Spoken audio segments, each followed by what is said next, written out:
लेकिन जब strong system बनेगा, स्ट्रॉन्ग एजुकेशन होगा, स्ट्रॉन्ग एजुकेशन होगा तो नॉलेजेबल यूथ निकलेगा, नॉलेजेबल यूथ होगा तो अपने क्षेत्र का विकसित खुद ही हो जाएगा।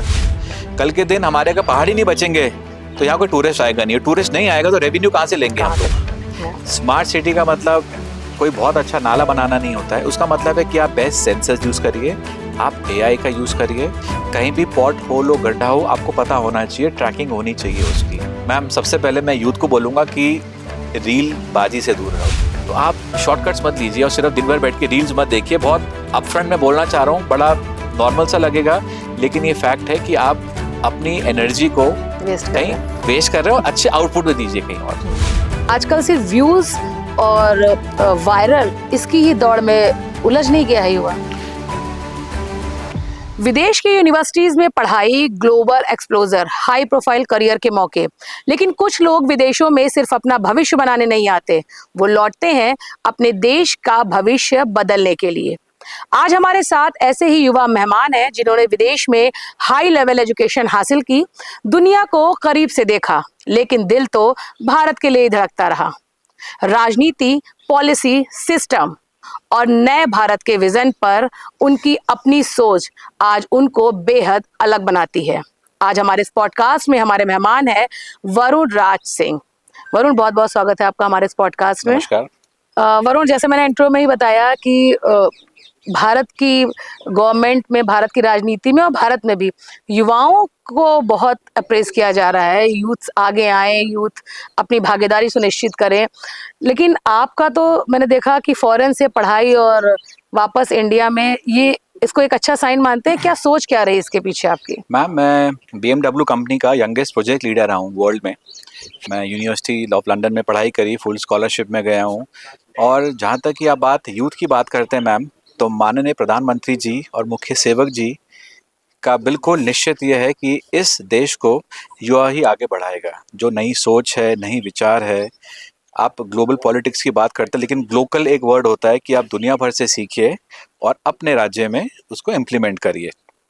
तो मैं देहरादून का निवासी रहा हूँ। बचपन मेरा हाथी बड़कला एक जगह है, वहाँ बीता है, कैंट एरिया में।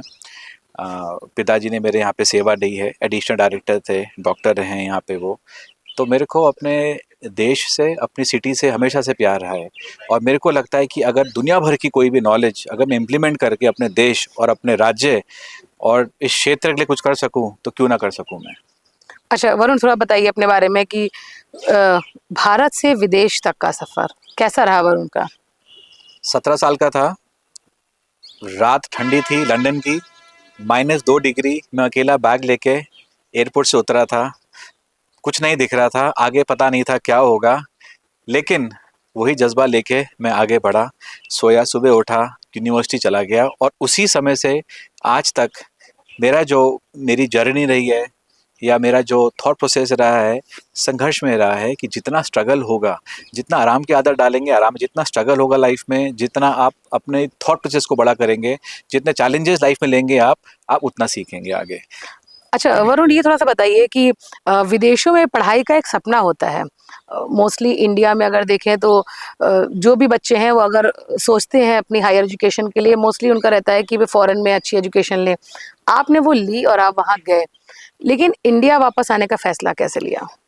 मैम इंडिया, प्रधानमंत्री मोदी जी, विकसित भारत जो है, इंडिया एक ऐसे टर्न में है, ऐसे जंक्चर में है, जहां 2014 में मॉर्गन स्टेनली बैंक, जो बहुत माना हुआ अमेरिकन बैंक है, उसने इंडियन इकोनॉमी को वाइप अप कर दिया था। लेकिन आज हम 2024 में बैठे हैं, हम लोग टॉप 5 वर्ल्ड की इकोनॉमीज में आते हैं। 30 ट्रिलियन इकोनॉमी हम बनाएंगे 2047 तक। तो उस सपने में मैं भी अपना अगर थोड़ा सा योगदान दे दूं देश के प्रति, तो उससे अच्छी बात क्या हो सकती है। अच्छा, मतलब आपका ये कहना है कि जो प्रधानमंत्री का विजन विकसित भारत है, आप चाहते हैं कि वरुण का भी उसमें कोई योगदान रहे। तो कैसे आपका योगदान, किस तरह से आपका रहेगा? मैं पॉलिसीज में रहा हूँ मैम। स्विस बैंक में मैंने काम करा है, पहला इंडियन जिसको इंटर्नशिप मिली, first Indian to win elections. मैं अपने बारे में बता दूं, यूनिवर्सिटी ऑफ लंदन में यंगेस्ट प्रोजेक्ट लीडर वर्ल्ड में रहा हूँ, BMW कंपनी में। 18 साल की उम्र में मैंने 10 फैक्ट्री सेटअप करी हैं, सऊदी अरेबिया, टर्की, दुबई में। धरातल से जमीने से काम कर रखा है। फैक्ट्री में जब आप काम करते हैं तो आपके कपड़े गंदे भी होते हैं। तो जब मैं BMW की फैक्ट्री में काम करता था, छोटा सा इंटर्नशिप लड़का एक पार्ट उठा के दूसरी गाड़ी में ले जा रहा है, तो वहां से सीखना मैंने शुरू करा मैम। तो मैं अपनी जो, अब आप बात करेंगे बैंकिंग में, हमारी जो एक इकोनॉमी है, इंक्लूसिव इकोनॉमी बोलते हैं उसमें, उसमें गरीबों का भी ख्याल रखा जाता है, हम्म, फार्मर्स का भी ख्याल रखा जाता है, महिलाओं का भी ख्याल रखा जाता है, और जो बुजुर्गों का भी ख्याल रखा जाता है।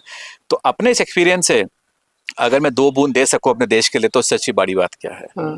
अच्छा ये बताइए थोड़ा सा वरुण कि जब आप फॉरेन में रहने लगे, वहाँ आपने उसको समझा, वहाँ का कल्चर समझा, तो इंडियन कल्चर और फॉरेन कल्चर में कितना डिफरेंस मानते हैं, और क्या पॉजिटिव और क्या नेगेटिव मानते हैं? मैम, अपनी सभ्यता से बड़ी कोई सभ्यता नहीं है। हमारा कल्चर ये आदि शंकराचार्य जी का भारत है, जो मठ बनाए उन्होंने 4 कोने में। मैं उससे हमेशा प्रभावित रहा हूँ, सनातनी हूँ, सनातन परिवार से आता हूँ। हमारा कल्चर मैम एक बहुत फैमिली ओरिएंटेड कल्चर होता है। बाहर का जो कल्चर है मैम, वहाँ पे इतना क्लोजनेस वार्मनेस नहीं होती है। आप किसी पड़ोसी के यहाँ भी जाओगे तो पूछना पड़ेगा कि मैं चाय पीने आ जाऊँ। लेकिन भारत देश में मुझे किसी के यहाँ भी जाना है तो मुझे फॉर्मेलिटी करने की जरूरत नहीं कि मैं चाय पीने आ जाऊँ, नहीं आ जाऊँ। तो हमारा जो कल्चर है बहुत सभ्यता से बना है, एक फैमिली ओरिएंटेड कल्चर है मैम। और उपनिषद गीता में मैं भरोसा रखता हूँ। मैं दुर्गा का पाठ भी करता हूँ। तो मेरे को लगता है कि मेरे लिए सबसे उचित रहेगा कि मैं अपने भारत देश में अपने भाई बहनों के साथ रह के कुछ अच्छा कर सकें देश के लिए। तो वरुण को ऐसा क्यों लगा कि इंडिया में एजुकेशन सिस्टम वीक है, या वो फैसिलिटीज नहीं है कि आपको फॉरेन की तरफ मूव करना पड़ा अपनी हायर एजुकेशन के लिए? मैम, मेरा हमेशा से ये रहा है कि एक ग्लोबल पर्सपेक्टिव लेके चलें हम लोग। मेरे साथ 200 कंट्रीज के या 200 विदेश के बच्चे पढ़ते थे। उनकी मानसिकता समझी, उनके तौर तरीके समझे, वहाँ काम कैसे होता है। जो बेस्ट चीज़ है बाहर अब्रॉड यूनिवर्सिटी में, प्रैक्टिकल एजुकेशन। मैं ओके। पढ़ाई जब 4 साल की पढ़ाई थी, 2 साल पढ़ाई के बाद मैंने 1 साल फैक्ट्री में काम करा है। तो मुझे एक किताब की नॉलेज भी आई है, उसके साथ साथ एक फैक्ट्री की नॉलेज भी है धरातल पे। ये नहीं कि एसी रूम में बैठे हैं, लेकिन धरातल पे भी मैंने बैठ के देखा कि जो सबसे बड़ी कंपनीज होती हैं, रोल्स रॉयस, मर्सिडीज, BMW, ये कैसे चलती हैं। तो मैं आपको ये बताना चाहूंगा कि ऑल्टरनेटर गाड़ी में जो आपको इलेक्ट्रिक कंपोनेंट देता है, उसमें 20% मेरा योगदान रहा है ओके। जब मैं 18 साल का था।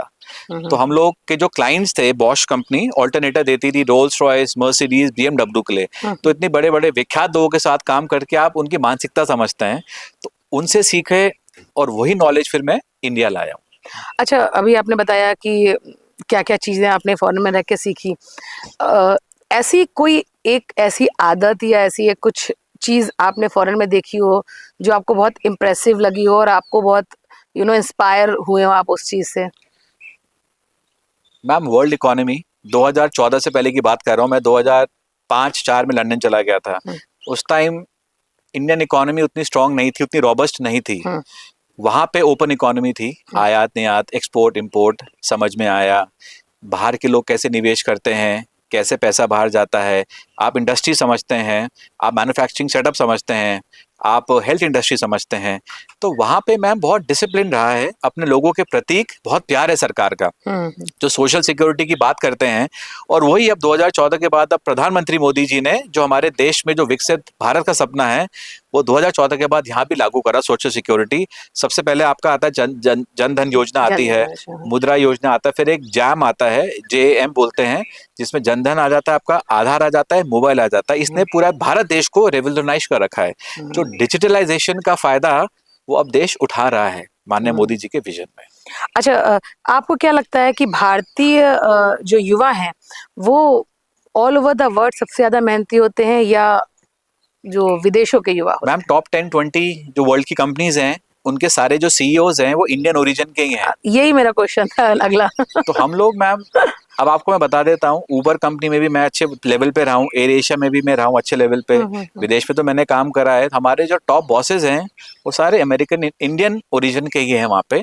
हम लोग नेचुरली DNA में मेहनत करने का ही है मैम हम लोग का। तो हम लोग इतनी मेहनत करते हैं कि अचानक, मतलब अचानक तो नहीं है, दिन रात की मेहनत है, क्योंकि हमारी शिक्षा जो है मैम, कंपटीशन बहुत स्ट्रांग है। जब कंपटीशन बहुत आपका स्ट्रांग रहेगा तो आपके अंदर वो जिज्ञासा रहेगी कि मुझे नंबर वन या बेस्ट रहना ही है। और जब मेरा प्लेसमेंट हुआ था BMW में, मैं पहला एक ही इंडियन नागरिक था। मेरे साथ 95 ब्रिटिशर्स थे और मैं मात्र एक ही इंडियन था उसमें जिसका प्लेसमेंट हुआ था। अच्छा, ऐसा नहीं लगा वरुण कभी आपको कि आपने इतनी अच्छी एजुकेशन ली है, आप फॉरेन में इतनी अच्छी-अच्छी कंपनीज़ में आपने सर्विसेज़ दी हैं, आप चाहते तो आज फॉरेन में रह रहे होते तो शायद बहुत हैंडसम सैलरी गेन कर रहे होते और अच्छी पोजीशन पे होते।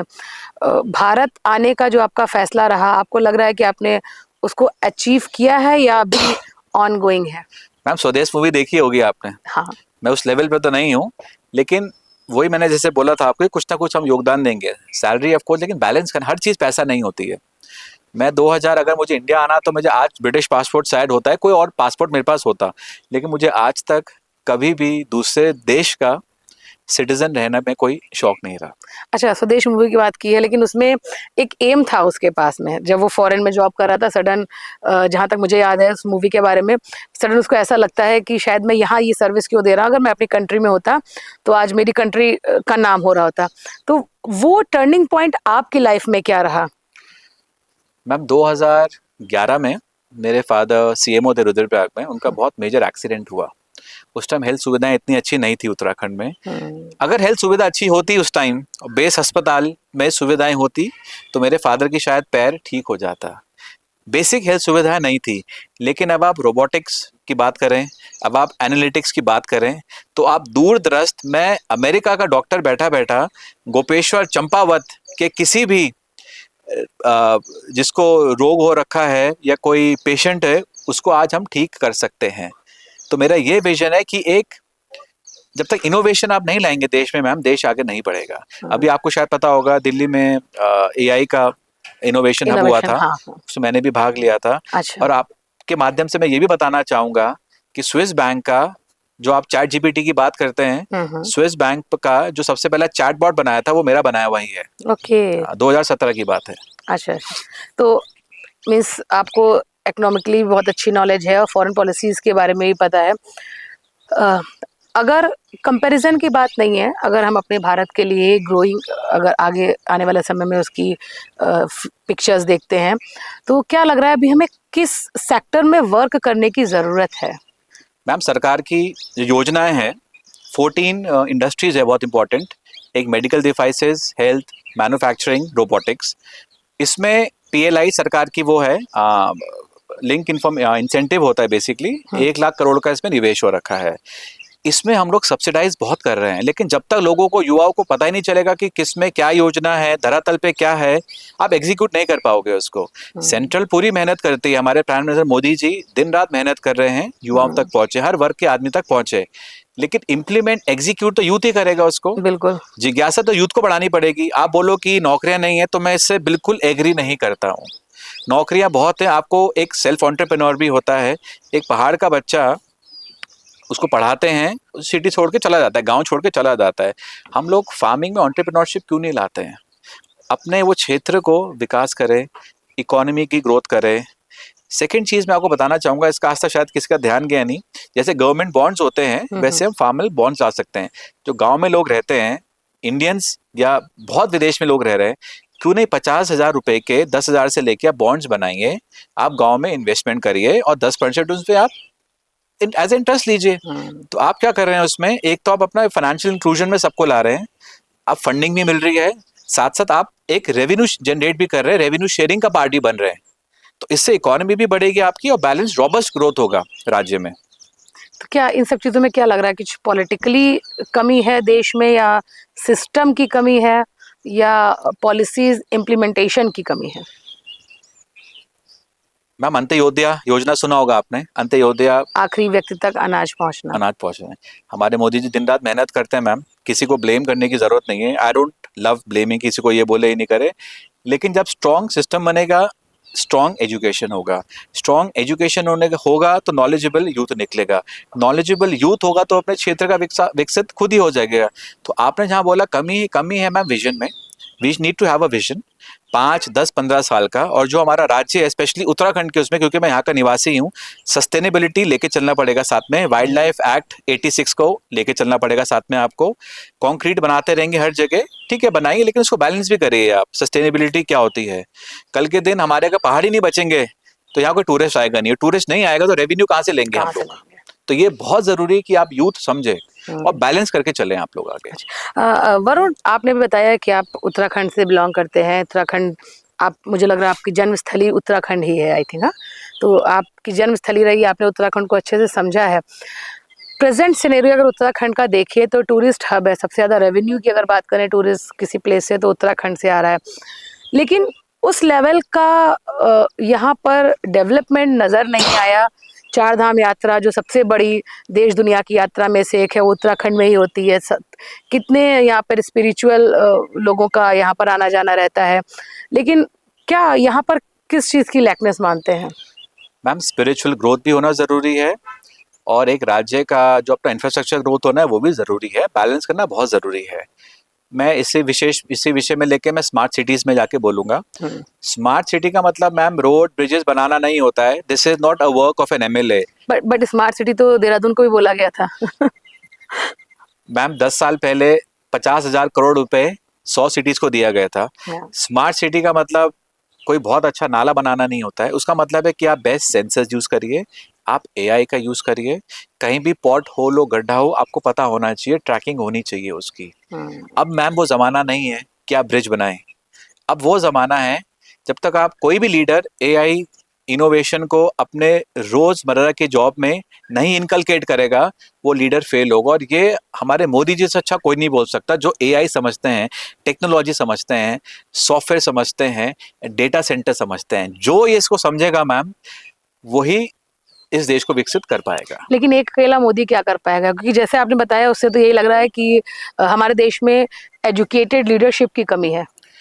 मैम लीडर्स हैं, बैलेंस बना के चलना पड़ता है मैम। मैं ये नहीं बोलूंगा कि एजुकेटेड लीडर्स की कमी है, लेकिन मैं ये बोलूंगा कि विजनरी लीडर्स चाहिए मैम। एजुकेशन ना भी हो, लेकिन आप अपने को, जैसे आईफोन को आप अपडेट करते हैं, तो आप अपने को भी अपडेट करिए ना कि चल क्या रहा है दुनिया में। नहीं, अपग्रेड तो बहुत कर दिया है हम लोग, इंस्टा रील और इसमें अपग्रेड हो गए हैं। मैम सबसे पहले मैं यूथ को बोलूंगा कि रील बाजी से दूर रहो। हाँ। मैं आपको अपने बारे में बताऊं, मैंने फेसबुक 3 दिन पहले चलाना शुरू करा है। ओह, अच्छा। मैंने 3 दिन सोशल पहले, प्लेटफॉर्म पे आप मैम बहुत नहीं एक्टिव था। हैं। मैं सिर्फ इसलिए अपना माध्यम से जुड़ना चाहता हूँ लोगों से, अपने विचारधारा रखना चाहते हैं कि हम यूथ के लिए क्या कर सकते हैं मैम। क्योंकि जुडिश ये तो डिजिटल क्रांति का युग बोला जा रहा है ना। मैम, लेकिन उसका जुडिशियस यूज होना चाहिए ना। दिन भर बैठ के फ्रेंड रिक्वेस्ट भेजेंगे, रील बनाएंगे, तो ये तो बिल्कुल सरासर टाइम वेस्ट कर रहा है। तो आपको एक डिमार्केशन बनाना है कि कहाँ मैं टाइम वेस्ट कर रहा हूँ, कहाँ मैं इसका यूज कर रहा हूँ। आप यूपीएससी की तैयारी कर रहे हो, पॉलिटिकल साइंस की तैयारी कर रहे हो, या आर्टिकल 21A की तैयारी कर रहे हो, या डीपीएसपी की बात कर रहे हो, कॉन्स्टिट्यूशन की बात कर रहे हो, तो आप उसको यूज करो। लेकिन आप उसका अगर गलत उपयोग करेंगे मैम, वो तो फिर आपका सरासर टाइम वेस्ट है। तो मैं यूथ को वही बोलना चाहूंगा कि उपयोग करो उसका, लेकिन सही तरीके से यूज करिए डिजिटल मीडिया का। अच्छा, आप खुद भी यूथ हैं। अच्छा वरुण, एक मुझे बहुत इंटरेस्टिंग चीज़ लगती है कि जब यूथ की बात आती है तो यूथ को भी कैटेगराइज कर दिया गया है। कैटेगराइज इन द सेंस कि राहुल गांधी अपने आप को युवा नेता बताते हैं, अखिलेश यादव जो उत्तर प्रदेश में है, शायद आप जानते भी होंगे, वो अपने आप को युवा नेता बताते हैं।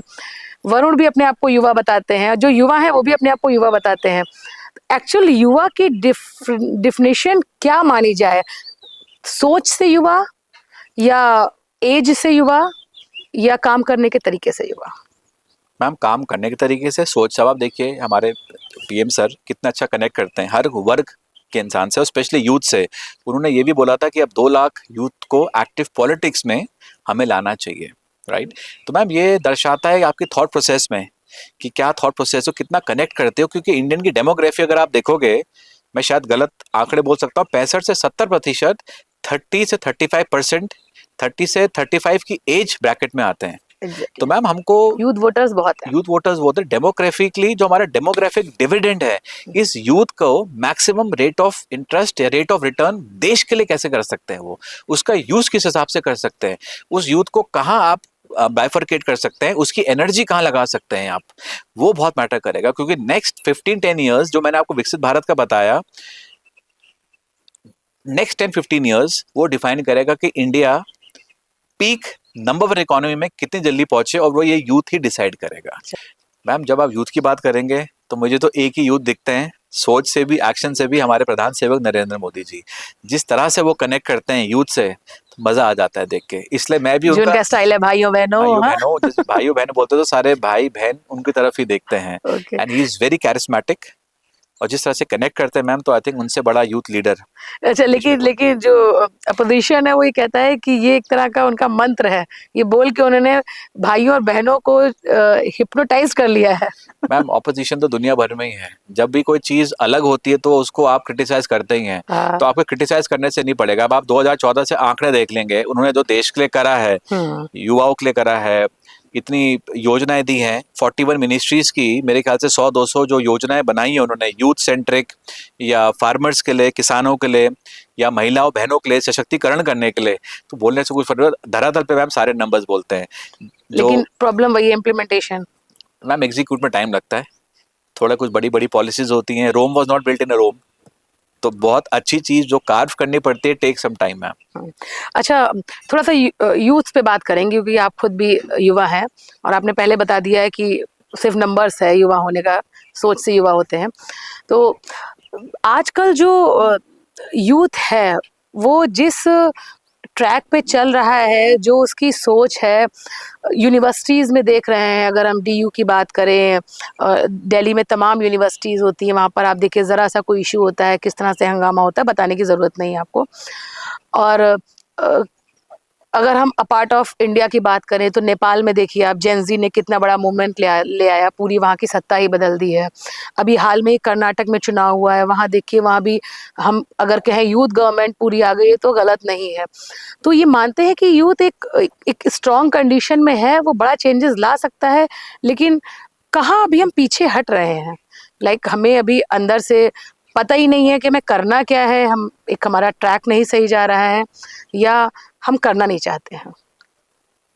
मैम जब आप जेएनसी की बात करती हैं, एक बहुत बैलेंस्ड अप्रोच चाहिए होती है इस चीज़ में। जैसे एक जर्नलिस्ट डॉक्टर होता है ना, वो जुकाम खांसी कर देगा ठीक, लेकिन एक स्पेशलिस्ट भी होता है जो देश आगे चलाएगा। तो आपको बैलेंस करना पड़ेगा, कितने जर्नलिस्ट चाहिए, कितने स्पेशलिस्ट चाहिए मैम। एक आईएएस ऑफिसर जो अधिकारी होता है, हार्ट सर्जन तो मैम अब जो पुल ब्रिज बनाने वाले तो ब्रिज ही बनाएंगे। उसी तरह से एक बैलेंस भी होता है मैम, जो कि एक डेमोक्रेसी को या पॉलिटिकल आउटफिट में ज़रूरत होती है, बैलेंसिंग ऑफ माइंड की, विचारधाराओं की। शायद हमेशा मैं सही नहीं होऊंगा या आप सही नहीं होंगे, तो एक दूसरे को क्रिटिसाइज करके बताएगा कि यार तुम सही नहीं हो, ऐसे करो। क्रिटिसाइज भी कर सकते हैं एक लेवल तक, लेकिन एक सही रास्ता चुनना, ऑप्टिमम रास्ता निकालना पड़ेगा। पहली चीज, ब्लैक एंड व्हाइट में कुछ अच्छा बुरा नहीं होता है, एक बैलेंस्ड अप्रोच चाहिए होता है।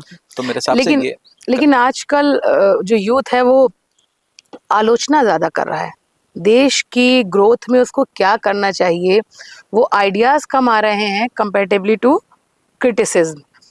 क्योंकि एक रील ट्रेंड आजकल बहुत चल गया है, सबके पास एंड्रॉयड मोबाइल है, कुछ भी होता है आप सडन रील बनाते हैं, आपको नहीं पता है कि वो उसकी एक्चुअलिटी क्या है, रियलिटी क्या है। आपने रील बनाया, पोस्ट किया, डाला, उस पर रिएक्शन आए, व्यूज़ आए।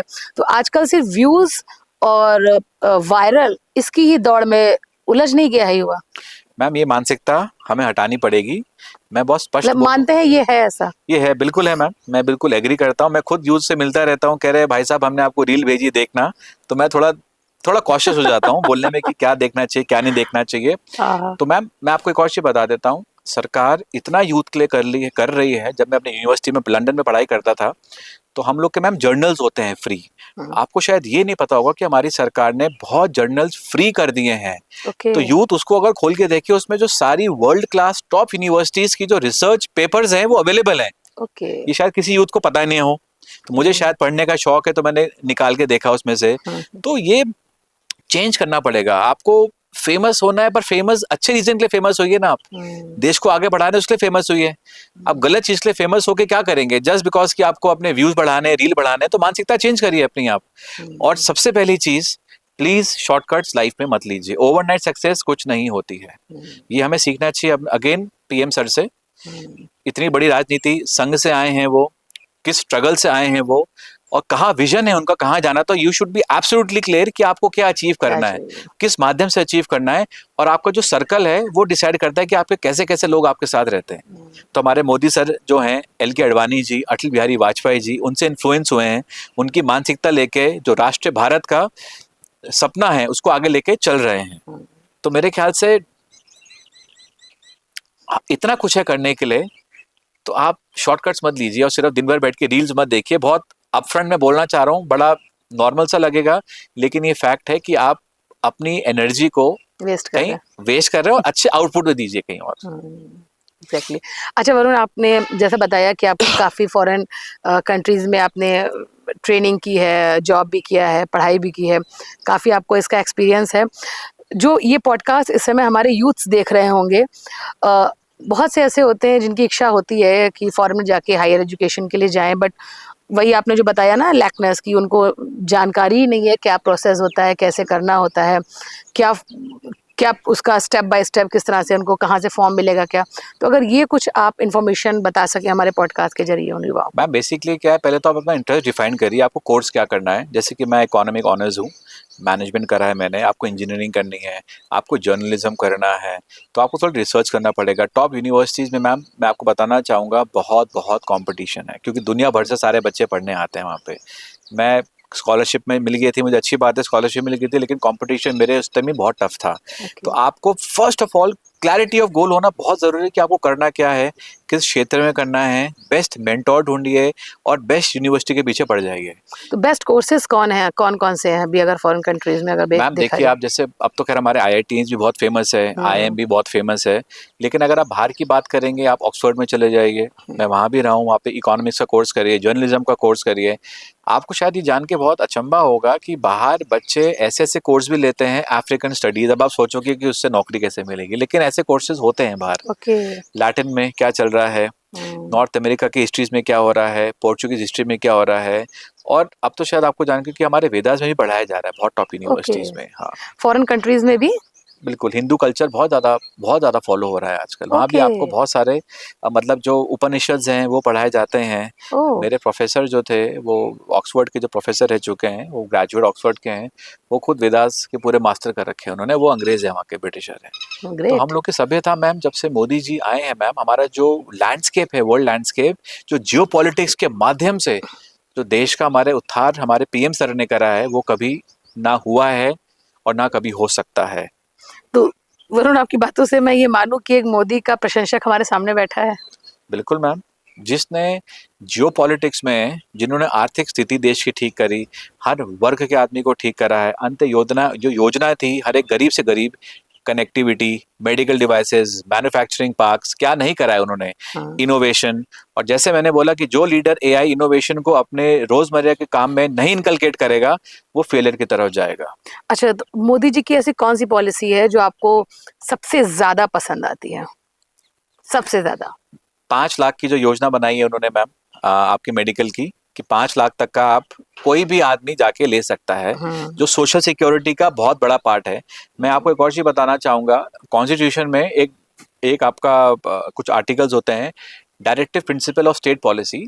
ये सरकार इन ये इम्प्लाइड होती है बेसिकली, ये लागू नहीं कर सकते आप, लेकिन ये इसी का पार्ट है। सबसे पहले सोशल सिक्योरिटी देना, जब हर गरीब तक उसको सोशल सिक्योरिटी मिल रही है, कल के दिन किसी को बीमारी आ जाए क्या पता, लेकिन एटलीस्ट उसे पता है ना कि 5 लाख का बीमा मेरा हो रखा है, तो मैं किसी भी अस्पताल में जा सकता हूँ। इससे बड़ी चीज क्या हो सकती है।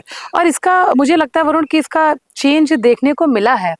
लाइक पहले कोई बीमार होता था, कोई बड़ी बीमारी होती थी, तो लोगों को लगता था मैं अफोर्ड ही नहीं कर पाऊंगा, तो बहुत ज़्यादा कोशिश करने का फ़ायदा नहीं है, और बहुत डेथ रेट बहुत ज़्यादा भी था उस टाइम। बट जब से ये पॉलिसी आई है उसके बाद से मुझे लग रहा है कि लोग उसका लाभ उठा रहे हैं और हॉस्पिटल्स में जा रहे हैं। अब तो प्राइवेट हॉस्पिटल्स ने भी इसको एप्लीकेबल कर लिया है, वो भी इस तरह की पॉलिसी, जो गवर्नमेंट की पॉलिसी है, इसको इसकी सुविधा दे रहे हैं अपने अस्पतालों में उन लोगों को। मैम मैंने जैसे बताया आपको, विदेश में हर एक नागरिक के पास राइट होता है हेल्थ का। ओके। आप अपने लोकल डॉक्टर के पास, जिस क्षेत्र में रह रहे हैं, आप वहाँ के जीपी बोलते हैं, जनरल प्रैक्टिशनर, हाँ। आप जाके अपना चेकअप करा सकते हैं। हाँ। उसी के साथ यही चीज अब देश में लागू हुई है। तो हेल्थ और एजुकेशन इंफ्रास्ट्रक्चर जब तक स्ट्रांग होगा नहीं, देश विकसित नहीं हो सकता। और उसी चीज पे फोकस रहा है हमेशा से हमारे पीएम सर का।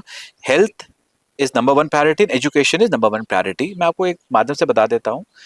पहले जो ग्रॉस एनरोलमेंट रेशियो होता है प्राइमरी स्कूल में बच्चों का, जो छोटी बहनें हमारी वहीं पढ़ती थी, जो जो जो प्राइमरी स्कूल्स होते हैं। प्राइमरी सेकेंडरी दोनों का आंकड़े बताऊंगा मैं आपको। पहले इनरोलमेंट था कभी 70-75%, अब 98.8% इनरोलमेंट है प्राइमरी और सेकेंडरी स्कूल में। स्वच्छ भारत, फीमेल्स को वॉशरूम चाहिए होता है, महिलाओं को, वो साफ हुआ है। हर घर उज्ज्वला स्कीम, ये सारी जो स्कीम्स हैं, ये ये दर्शाता है कि किस विजन पे हम लोग आगे जा रहे हैं। पहले चूल्हा जलाया जाता था, लेकिन अब सिलेंडर है हर घर में। तो ये लेकिन अभी वरुण, कुछ दिन पहले एक रिपोर्ट आई है जिसमें पूरे ऑल ओवर इंडिया का बताया गया, जितने भी सरकारी स्कूल हैं उनमें सबसे ज़्यादा जो स्कूल हैं वो उत्तर प्रदेश में बंद हुए। 1 लाख के करीब स्कूल जो है वहाँ बंद हुए हैं, गवर्नमेंट स्कूल। तो इसको किस तरह का देखते हैं कि कुछ लैकनेस है, कि अभी आप कह रहे हैं कि एजुकेशन पॉलिसी बहुत अच्छी हुई है जो गवर्नमेंट सेक्टर्स में, अगर बहुत अच्छी हुई है तो स्कूल बंद क्यों हो रहा है? बहुत अच्छा सवाल है। मैं अगर आपका जनप्रतिनिधि हूँ या आप कोई विधायक हैं, आप इमीडिएट रिजल्ट क्या दिखाओगे? स्कूल बना के दिखा दोगे। बिल्कुल। बिल्डिंग बना दी तो आपको लगता है कि आपको वोट्स आ जाएंगे, लेकिन बिल्डिंग में है क्या? आप क्या सिखा रहे हो? क्या योजना दिखा रहे हो? एक्स्ट्रा करिकुलर एक्टिविटी क्या सिखा रहे हो? कॉन्स्टिट्यूशनली में क्या सिखा रहे हो? तो स्कूल बंद होना खराब नहीं है। वो स्कूल बंद होके बच्चे को अगर अपडेट कराए अच्छे स्कूलों में, तो सच्ची बात थोड़ा है। तो अगर ऐसे बोल देना कि स्कूल बंद हुए हैं, लेकिन उसके बाद ये भी तो देखिए कि आंकड़े बोलते क्या है। मैंने आपको अभी नंबर बताया कि GER रेशियो बढ़ा है, और यूपी तो सबसे बड़ा राज्य है। तो आप समझ रहे हैं उसका इम्पैक्ट कहाँ गया है? उसका इम्पैक्ट ये गया है कि अगर कुछ बंद भी करा गया हो तो उन बच्चों को शायद दूसरे स्कूल में मूव कर दिया गया हो, उनको और अपडेट कराया होगा, उनको और फैसिलिटी दी गई हो, या और नॉलेज बढ़ा दी गई हो, या विभिन्न प्रकार की योजना में उनको एनरोल करा गया हो। तो स्कूल मात्र बंद करना खुलने से नहीं होता है, स्कूल में चल क्या रहा है उससे मैटर करता है। वरुण, एक प्रॉब्लम ये भी है पहाड़ों की, अगर हम बात करें तो इंक्रोचमेंट एक बड़ी समस्या है। प्लेन्स पे भी सेम है, लेकिन ये ज़्यादा डेंजर हो जाती है पहाड़ों पर, क्योंकि पहाड़ों का जिस तरह से बसावट और बनावट है, वहाँ पर इंक्रोचमेंट कभी कभी प्रकृति के साथ खिलवाड़ हो जाता है। तो और ये चीज़ कई जो बड़ी बड़ी जगह, अगर देहरादून की बात करें, किसी टाइम पर एक बड़ा हिल स्टेशन होता था, लेकिन अगर अभी आप देहरादून में जाइए देखिए तो ऐसा आपको हिल स्टेशन जैसा कुछ भी फीलिंग नहीं आएगी, लगेगा एक नॉर्मल एक सिटी है ये। तो मानते हैं कि पहाड़ों पे जो इंक्रोचमेंट है ये एक बड़ी समस्या है। मैम बिल्कुल समस्या है। डिजास्टर तो आपको पता है कि पूरा क्षेत्र जो है हिमालयन जोन में आता है, सेस्मिक जोन में आता है। बिल्कुल। यहाँ हमको बहुत केयरफुल होना पड़ेगा। हमको अगेन ये देखना पड़ेगा कि हमको अपने राज्य, हमको अपना मसूरी बचाना है, पिथौरागढ़ बचाना है, या पूरा टूरिस्टों से भरना है। व्यवसाय भी जरूरी है, इकोनॉमी भी जरूरी है स्टैंड पॉइंट के लिए, लेकिन उसके साथ हमें ये भी करना है कि जो हम लोग डेवलप कर रहे हैं कहीं वो ज्यादा पूरा कंक्रीट तो नहीं है, क्योंकि कल के दिन जब पहाड़ बचेगा ही नहीं, उसकी कैपेसिटी प्लानिंग तो करिए। बिल्कुल। अगर 2000 गाड़ियां हैं और 10,000 गाड़ियां जा रही हैं तो आप वो खिसक जाएगा। सेकंड चीज क्या है मैम, जैसे स्मार्ट सिटी की मैं आपको बात कर रहा था, बेसिकली हमको प्लानिंग 10-15 साल की रखनी पड़ेगी। देखिए रोड तो वही है, लेकिन नंबर ऑफ गाड़ी लोग बढ़ चुके हैं, हमको उस हिसाब से प्लानिंग करनी पड़ेगी। We should get the best architect जो बेस्ट स्पेशलिस्ट हो, क्योंकि ये प्रॉब्लम सिर्फ देहरादून को नहीं है, ये प्रॉब्लम शायद दुनिया में और भी कहीं आई होगी। तो सॉल्यूशंस हमको हर जगह से पिकअप सॉल्यूशन करने चाहिए कि इसको कैसे मैनेज करें। और हमको मैम सॉल्यूशन वाले ही चाहिए, क्योंकि हम लोग दिन भर लोगों से मिलते हैं जो प्रॉब्लम की बात करते हैं। बिल्कुल। Uttarakhand need solution makers who can solve the problems of the people. अच्छा वरुण, ये बताइए कि पॉलिटिक्स में इंटरेस्ट है आपको?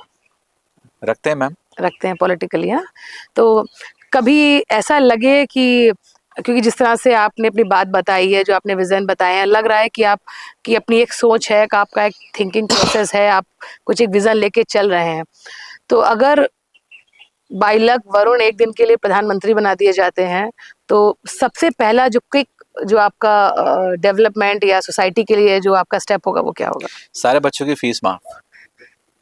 सारे बच्चों की, मतलब जो 12th के बाद के बच्चे हैं, 12th के बाद में हायर हायर एजुकेशन? एजुकेशन में जाएंगे यूनिवर्सिटी में मैम। क्यों? क्योंकि मेरे पहाड़ का बच्चा अफोर्ड नहीं कर पाएगा। जो दूर चंपावत में बच्चा बैठा है, सारे स्कूलों से मतलब पूरा देश की बात, या पूरा देश मैम, एजुकेशन पूरी फ्री, पूरी फ्री है। वो राइट है, वो राइट है। कोई चंपावत में गरीब बच्चा पढ़ रहा है, उसको दिल्ली आने का, पढ़ने का मन है, 99% भी आ गए उसके, लेकिन वो रहेगा कैसे, खाना कैसे खाएगा, लॉजिस्टिक्स कैसे करेगा? शायद पिताजी उसके कोई छोटे वहाँ पे फार्मर होंगे। तो ये फ्री कर देंगे तो आई थिंक मोटिवेशन और बढ़ेगा अच्छे कॉलेज में एनरोलमेंट का। तो एजुकेशन सिस्टम आप चाहते हैं कि बिल्कुल चेंज कर दिया जाए और हर बच्चे को फ्री शिक्षा, एजुकेशन, चाहे वो भाई सर, अब प्रेजेंट टाइम में तो प्राइमरी स्कूल तक मिल ही रही है फ्री एजुकेशन, हायर एजुकेशन भी आप चाहते हैं फ्री हो जाए? फ्री होनी चाहिए। फ्री हो जाए, अच्छी बात है, बढ़िया। अच्छा, थोड़ा सा ही बताइए कि नरेंद्र मोदी से इंस्पायर्ड हैं आप, आपने, आपकी बातों से लगा मुझे उन उनका ड्रेसिंग सेंस कैसा लगता है आपको? Amazing ma'am, charismatic, I think he carries himself very well. तो उनको पता है कि हाउ टू कैरी हिमसेल्फ, और वो दर्शाता है मैम उनकी सोच में, जैसे वो अपने को कंडक्ट करते हैं, हम्म। नॉट ओनली इंडिया में, ग्लोबल प्लेटफॉर्म में भी, जब वो हाँ, G5 फॉरेन में जाते G20। हैं, देखिए वहाँ का लुक एकदम तो मैम होना ही चाहिए, बिकॉज वो इंडिया रिप्रेजेंट करते हैं, and he is representing Indians, he representing 140 crore लोगों को रिप्रेजेंट कर रहे हैं। तो our leader should be always pick and span, वो he should always be in the best shape. और वो, एंड ही आई थिंक सबसे कैरिस्मेटिक लीडर है मैम इस टाइम। अफ्रीका भी उनके गुणगान करता है, शायद आपको ये नहीं पता मैम, उन्होंने अफ्रीकन कंट्रीज के लिए भी, उनकी उन्नति के लिए यूनाइटेड नेशन सिक्योरिटी काउंसिल में भी उनके लिए पैरवी करी है। ओके। तो वो ऐसे पीएम है हमारे कि सिर्फ देश के लिए नहीं, जैसे कोवैक्सीन आया था, इसका ग्लोबल लॉजिस्टिक सप्लाई चेन कितना अच्छे से संभाला गया था। तो ये तो आप इतने बड़े देश के पीएम है, तो आपकी जिम्मेदारी भी तो बनती है, और उन्हें जिम्मेदारी बहुत अच्छे से निभाई अपनी। अच्छा वरुण, 2014 से नरेंद्र मोदी हमारे देश के प्रधानमंत्री हैं, प्राइम मिनिस्टर हैं। 2014 से अगर पहले का हम देखें और 2014 के बाद का भारत देखें, चूंकि आपको वर्ल्ड वाइड एक्सपीरियंस है, आप दुनिया में घूमे हैं, क्या लग रहा है 2014 के बाद भारत की ग्लोबली इमेज कितनी चेंज हुई है? मैम बहुत अच्छी हुई है। 2014 के बाद रिकग्निशन मिला है जो मिलना चाहिए था, जो सोने की चिड़िया बोलते थे देश को, और प्रधानमंत्री मोदी जी के नेतृत्व में ही मिला है हमको। चाहे आप इकोनॉमी की बात करिए, चाहे मैन्युफैक्चरिंग सेटअप की बात करिए, नंबर ऑफ स्कूल्स की बात करिए, कॉलेजेस की बात करिए, एम्स की बात करिए, इतनी योजनाएं बनाई हैं मैम उन्होंने, रिप्रेजेंटेशन जो दी है देश को, वो I think it is commendable. मैं भी कभी कभी काफ़ी टाइम बाहर जाता रहता हूँ मिलने, everyone knows my country because of PM sir के वजह से।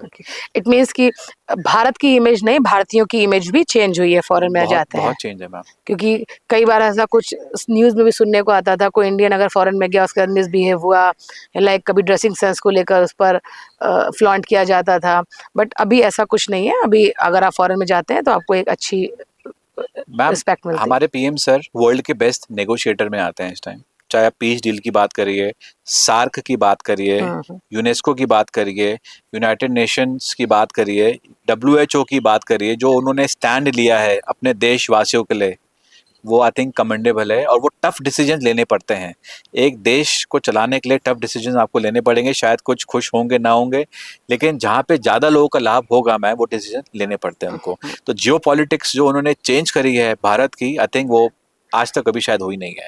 अच्छा वरुण, आपने भी बताया कि सोशल मीडिया में बहुत इंटरेस्ट नहीं रहता है आपको, तो फेसबुक, इंस्टा कुछ भी नहीं चलाते हैं आप? मैम अभी शुरू करा है चलाना 3-4 दिन पहले ही फेसबुक, क्योंकि अच्छा। लोग बहुत रिक्वेस्ट आते हैं कि फेसबुक में नहीं हो, हम जुड़ना चाहते हैं हाँ आपसे, हाँ हाँ हाँ विचारधारा शेयर करना चाहते हैं, जो भी होगा मैम। हाँ। तो मैंने शुरू करा है उसको, तो अच्छा। चलान से देखेंगे तो कैसा कैसा लग चलता रहा है? है। अभी कुछ इंटरेस्ट आया अंदर से? चल रहा है मैम, रील ही होती क्योंकि है, लेकिन देखते क्योंकि हैं। ये कहा जाता है ना कि अगर आपका एक बार हाथ मोबाइल की स्क्रीन में, रील में थंब आपका चल गया, फिर वो रुकता नहीं है, तो ऐसा अभी कुछ तो नहीं हो रहा है ना? मैम मैं आपको बता देता हूँ, मेरी गाड़ी बाहर पार्क है, मेरी गाड़ी में हमेशा 3-4 किताबें रहती हैं। मैं क्यों रखता हूँ, डेलिबरेटली रखता हूँ। कोई आदत आपको अगर चेंज करनी हो ना, तो उसका रीज़न क्या होता है, मैं फ़ोन पे लेके बैठा हूँ, तो मैं अपनी किताब उठा लेता हूँ तुरंत से, तो उसको रीड कर लेता हूँ। चाहे मैं 2 मिनट कहीं भी जा रहा हूँ, रुका हूँ मार्केट में, मैं किताब खींच लेता हूँ, उसमें से पढ़ने लग जाता हूँ। तो आप हमेशा फ़ोन देखेंगे, बुरी हैबिट को हटाने के लिए कुछ अच्छी हैबिट को उसके ऊपर लाना पड़ता है। हैबिट तो मैम वही है, आप कोई चीज़ को ब्लैंक नहीं कर सकते ब्लैंक हो, नहीं कर सकते। उसको आप रिप्लेस करते हो किसी दूसरी हैबिट से। तो मैं वही यूथ को बोलता हूँ कि रीड करो और सक्षम बनो, इस हिसाब से पढ़ो, दुनिया में चल क्या रहा है। जैसे मैंने आपको बोला कि कितनी योजनाएं, नीतियां हैं, और कई लोग बोलते हैं यार दिख नहीं रहा है, लेकिन आप धरातल पे देखो तो कि 2014 से हम कहाँ जंप मारा है, जो इतने सालों में नहीं हुआ है, वो 2014 से लेके अब जाके हुआ है। इतनी योजनाएं बनाई हैं, मिशन शक्ति, मिशन पोषण, उज्ज्वला स्कीम मैंने आपको बताई, न्यूमरस तरीके की स्कीम निकाली है इन्होंने। जब एक महिला गर्भवती होती है, वो एक बच्चे को जन्म देती है, वो जब बच्ची बड़ी होती है, स्कूल में जाती है, स्कूल जाने के बाद भी जब वो कॉलेज में जाती है, सारी योजनाएं मोदी जी ने दे रखी है। वरुण, पॉडकास्ट के लास्ट में हम चाहेंगे कि आपने जितना अब तक एक्सपीरियंस गेन किया है फॉरेन कंट्री से लेकर इंडिया, और जहाँ जितनी भी बड़ी बड़ी कंपनीज में आपने सर्विसेज दी हैं, यूथ के लिए, जो भारत के पर्टिकुलर यूथ हैं, उनके लिए आपका क्या मैसेज होगा? क्योंकि कहा जाता है देश का भविष्य तो युवा ही है। सबसे पहले रिस्क टेकिंग एपेटाइट बहुत बढ़ाइए, डरिए मत, कंफर्ट जोन में मत रहिए, एक लाइफ मिलती है, अपने गोल पे बिल्कुल फोकस करिए, आत्मनिर्भर बनिए, जो आत्मनिर्भर भारत का हमारा सपना है मोदी जी का, आत्मनिर्भर बनिए। Self confidence is the most important thing. Social media पे प्लीज़ मैं हाथ जोड़ के यूथ को बोलूँगा कि अपने को कंट्रोल करिए, फ्रेंड रिक्वेस्ट कम भेजिए, फ्रेंड रिक्वेस्ट जो है रिसीव कम करिए, जुडिशियस यूज़ करिए। और मैंने जैसे बताया कि सरकार की विभिन्न प्रकार की योजना हैं, फ्री जर्नल्स हैं, उसको खोल के पढ़िए और व्हाट्सएप यूनिवर्सिटी का पार्ट बिल्कुल मत बनिए, अपना दिमाग चलाना शुरू करिए। देखिए तो वरुण, एक आखिरी सवाल हम चाहते हैं जिससे हम अपना पॉडकास्ट को बाइंड अप करें। एक एक बड़ी यूथ विजन आप में मुझे देखने को मिला, एक अच्छी सोच है, क्योंकि आपके पास एक्सपीरियंस इतना वाइड है कि आपने पूरा एक अच्छे से उसको प्लान कर रखा है। मुझे लग रहा है एक थीसिस आपने अपनी एक इंटरनली तैयार कर रखी होगी विकसित भारत को लेकर, कैसा होना चाहिए। आपने भी कहा कि यूथ का बहुत बड़ा योगदान है अगर भारत को विकसित भारत की तरफ देखना है, क्योंकि आने वाला भविष्य हमारा यूथ ही है। तो उन युवाओं को आपका क्या संदेश होगा, किस चीज पर फोकस्ड रहें और किन चीजों से बचें? सोशल मीडिया पे मिनिमम से मिनिमम टाइम दीजिए, किताबें उठाइए। देखिए मैम क्या होता है, मुझे जैसे विकसित भारत की मैं बात कर रहा हूँ 2047 की, विकसित कैसे होगा जब तक धरातल में चीज़ें नहीं होंगी, विकसित नहीं होगा। धरातल पे क्या होता है मैम, हम रोड्स की बात करते हैं, ब्रिजेस की बात करते हैं, हम लीडर्स को रोड ब्रिजेस की बात नहीं करने की ज़रूरत है, ये मैम नोडल एजेंसी से वो करेंगी। आपको यूथ को अपग्रेड करना है, बेस्ट नॉलेज कैसे आए, वोकेशनल नॉलेज कैसे लाए, ऑन द जॉब ट्रेनिंग कैसे लाए। जैसे कि मैम आपको बताता हूँ, डेटा सेंटर होता है, क्योंकि मैंने खुद काम करके सॉफ्टवेयर एज ए सर्विस, जो आपका ब्राउजर होता है ना मैम गूगल का, वो सॉफ्टवेयर एज ए सर्विस बोलते हैं उसको। आप ब्राउजर पे टिक करते हो, वेबसाइट खोलते हो, सब आ जाता है उस पर।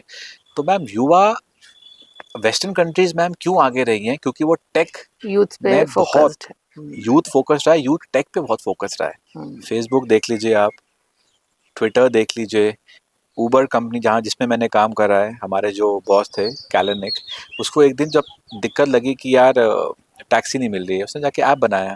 जब तक आप ये चीज़ें एक्सेप्ट करते रहोगे जो आपके सामने हो रही हैं और आप कुछ बट नहीं अब करोगे। इंडिया में ऐसा हो रहा है ना, एमएसएमई और जो गवर्नमेंट कई पॉलिसीज लाई है, उससे अब यूथ भी एक्टिव हो रहा है। मैम एमएसएमईज की इतनी सारी पॉलिसीज हैं, एमएसएमई में भी कैटेगराइजेशन हो गया, हाँ 3 हाँ तरह की हाँ, कैटेगराइजेशन है, तो क्यों ना करो मैम। ओडीओपी, एमएसएमई, ये सब ऐसी पॉलिसीज हैं मैम जिससे सरकार बहुत यूथ आगे आ सब्सिडाइज रहा दे है। रही है, सोलर में दे रही हाँ, है, एग्रो में दे रही है, क्रॉप्स में दे रही है, फार्मिंग में दे रही है। बस आपको नॉलेज होनी चाहिए। आपको नॉलेज होनी चाहिए। तो कोई अगर बोले कि जॉब्स नहीं है, मैं उनसे बिल्कुल एग्री नहीं करता हूँ। आप अपने को नॉलेजेबल बनाइए करने के लिए। 140 करोड़ की आबादी है, आप इंडिजीनियस करो।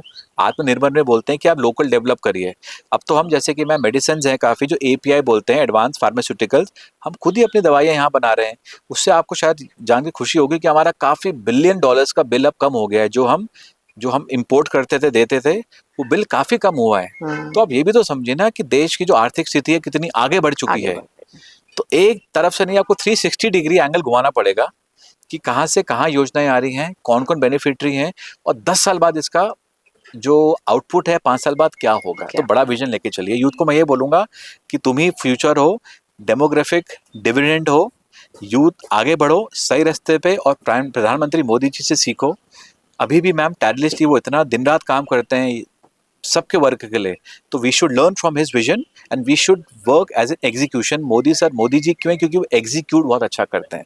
पॉलिसीज पे बैठते नहीं, पर एग्जीक्यूट बहुत अच्छा करते हैं, इसलिए हमें उनसे सीख लेनी चाहिए। हमसे बात करने के लिए बहुत बहुत धन्यवाद। तो हमारे साथ थे वरुण, जिनकी बातों से ये तो समझ में आया कि यूथ डिस्ट्रैक्ट कहाँ पर हो रहा है, और जो आज के समय में जो सबसे ज़्यादा अगर हम कहें स्ट्रॉन्ग अगर कोई पिलर है हमारे देश के लिए, वो यूथ ही है। बस ज़रूरत है कि वो सही दिशा में जाए और वो अपने पावर का सही इस्तेमाल करे। और जो सबसे ज़रूरी बात जो वरुण ने बताई है कि सोशल मीडिया का इस्तेमाल उतना ही जितना ज़रूरी है। आप देखते रहिए द हो हल्ला श्रुति गुप्ता के साथ।